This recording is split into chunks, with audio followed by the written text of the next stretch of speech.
Welcome back to the new video. आज की video में बात करने वाले हैं गुस्से की कि किसी भी शख्स को अगर आपके सामने गुस्सा आता है तो आप उसको कैसे हैंडल कर सकते हैं। सबसे पहले वीडियो शुरू करने से पहले बता दूं कि साइकोलॉजी की किताबों में या कहीं पर भी हम वीडियोस देखते हैं, हम थेरेपीज़ देखते हैं कि गुस्से को कैसे कंट्रोल किया जाना चाहिए। तो सबसे अच्छी मिसाल इसकी हमारे देसी घरों के अंदर मिलती है। हम देखते हैं, कहा जाता है कि जब भी किसी शख्स को गुस्सा आने लगता है ना घर में, फॉर एग्जांपल हस्बैंड को गुस्सा आने लगा तो बीवी चुप कर जाती है।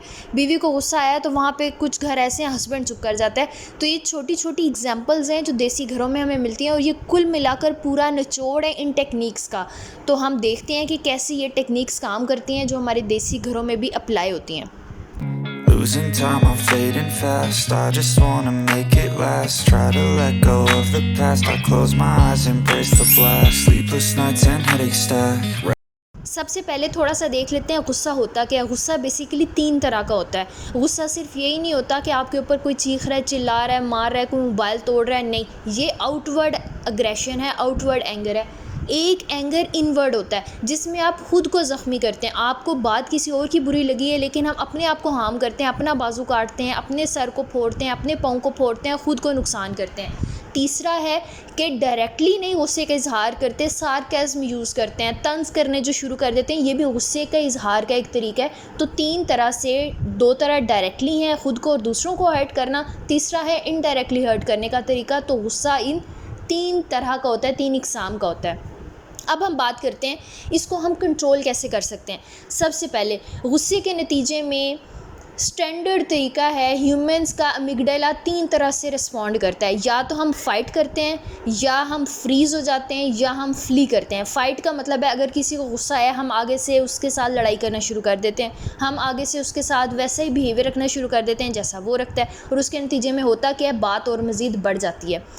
दूसरी चीज़ है फ्रीज़ हो जाते हैं, आगे से रिस्पॉन्ड ही नहीं करते हैं, सुम्मुम बुकमुम उम्यून हो जाते हैं, हमें बिल्कुल समझ नहीं आती, बोलना बंद कर देते हैं। फॉर एग्जांपल अक्सर पेरेंट्स होते हैं जब बच्चों को डांट रहे होते हैं, बोलो तुमने ऐसा क्यों किया, तुम्हारे मार्क्स क्यों कम, बच्चे आगे से चुप कर जाते हैं और होता कि इसके नतीजे में माँ बाप का गुस्सा और पीक पे चला जाता है। उन्हें और गुस्सा आता है कि एक तो इसने बदतमीज़ी किया, अब आंखें दिखा रहा, आगे से बात भी कोई नहीं कर रहा, बोल नहीं रहा, ढीठ हो गया, बदतमीज़ हो गया।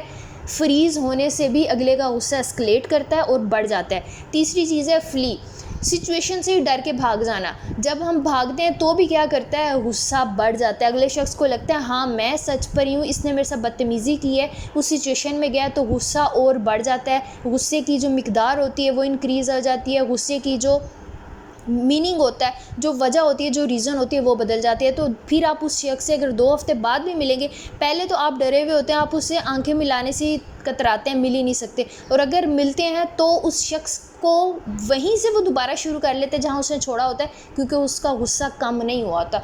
तो ये तीनों तरीके कभी नहीं अपनाने, ना फ़ाइट करनी है, ना फ्रीज़ होना है, ना फ्ली करना है। अब सबसे बेहतरीन तरीके ये तो है कि व्हाट टू नॉट डू, क्या आपने नहीं करना। व्हाट नॉट टू डू की बात कर ली, अब हम बात करते हैं व्हाट टू डू, हमने करना क्या होता है जब किसी को गुस्सा आता है। सबसे पहली चीज़, जब भी किसी को गुस्सा आया होता है तो उस शख्स को स्पेस की ज़रूरत होती है। उनके रास्तों में, उनकी बातों में बार बार आने की कोशिश नहीं करनी कि नहीं तुमने भी तो तब ऐसे किया था, इस वजह से अब ये बात हुई है, हमने भी ये कर लिया तो कौन सी बड़ी मुसीबत आ गई, आफत आ गई। हमेशा जब भी किसी को गुस्सा आया होता है उसको स्पेस देनी है, उसके रास्ते में, उसकी बातों में नहीं आना उस लम्हे के लिए। दूसरे नंबर पर उस सिचुएशन में काम रहना है। अगर आप भी आगे से पैनिक हो जाएंगे, अगर आप भी आगे से हाइपर हो जाएंगे तो उसका गुस्सा और बढ़ जाता है। हमेशा जब भी कोई गुस्से से बात कर रहा है तो आपने अपनी वॉइस को कामिंग टोन के अंदर रख कर, पुरसकून आवाज़ में रख के, शांति से, तसल्ली से बात करनी है। और होता क्या, ऑटोमेटिकली उसको रियलाइज़ होने लगता है कि ये तो बहुत अच्छे तरीके से बात कर रहा है, ये चीज़ रिफ़्लेक्ट नहीं हो रही, उसका गुस्सा रिफ़्लेक्ट नहीं हो रहा। उनको उसी लम्हे शर्मिंदगी का एहसास होता है कि हम ये गलत कर रहे हैं और उनकी ऑटोमेटिकली साइकोलॉजिकली टोन जो है वो मेल्ट होना शुरू हो जाती है, वो भी आगे से शांत होना शुरू हो जाते हैं। तीसरी चीज़, कुछ लोग गुस्से के अंदर सिर्फ बात करना चाहते हैं, वो सुनना नहीं चाहते। तो अगर अगला शख्स ऐसा है जो सिर्फ बात करना चाहता है, अगर आप आगे से कुछ बोलने की कोशिश करते हैं वो सुनता नहीं है, या उसका गुस्सा और बढ़ जाता है कि आगे से ये मेरे बोल रहे हैं, बदतमीज़ी कर रहे हैं, ज़ुबान दराज़ी कर रहे हैं। फॉर एग्ज़ाम्पल मोस्टली फादर्स जो होते हैं वो नहीं सुनना चाहते हैं कभी, आपकी बातों को, आपके आगे से जवाब को, जवाब को। तो ऐसी सिचुएशन में आगे से नहीं बोलना, उनको उस लम्हे सिर्फ सुनना है, बोलने देना उनको 2-3 मिनट के लिए, 2-3 सेकंड के लिए। उनका गुस्सा खुद ब खुद ठंडा हो जाएगा। इसमें 2012 में एक रिसर्च स्टडी भी की गई थी और पता लगाया गया था कि जब गुस्से की कंडीशन में लोगों को पता चलता है कि हमारे गुस्से की वजह से किसी और को हम हर्ट नहीं कर रहे हैं, किसी और को गुस्सा नहीं आ रहा है, वो काम सिचुएशन के अंदर है, तो ये एक बात उनके गुस्से को ठंडा करने में सबसे ज़्यादा हेल्पफुल होती है।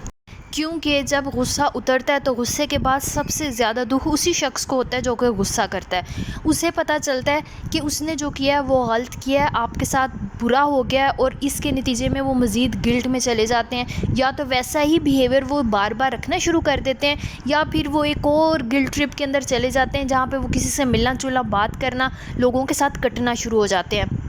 तो सबसे ज़्यादा इम्पॉर्टेंट चीज़ है एंगर के अंदर कि आपको पता हो कि जिस शख्स को गुस्सा आया है उसका ट्रिगरिंग पॉइंट क्या है। क्या उसको आपके चुप रहने से गुस्सा आता है, आपके बोलने से गुस्सा आता है, आपके हंसने से गुस्सा आता है, आपके चलने से गुस्सा आता है, किस बात से गुस्सा आता है। और सबसे अहम चीज़, गुस्से वाले शख्स के सामने हमेशा काम रहना है, आहिस्ता आवाज़ में, नर्म लहजे में बात करनी है, अपनी टोन को ऊंचा नहीं करना, अपनी पिच को ऊंचा नहीं करना। ये एक चीज़ है जो आपको हेल्प करेगी।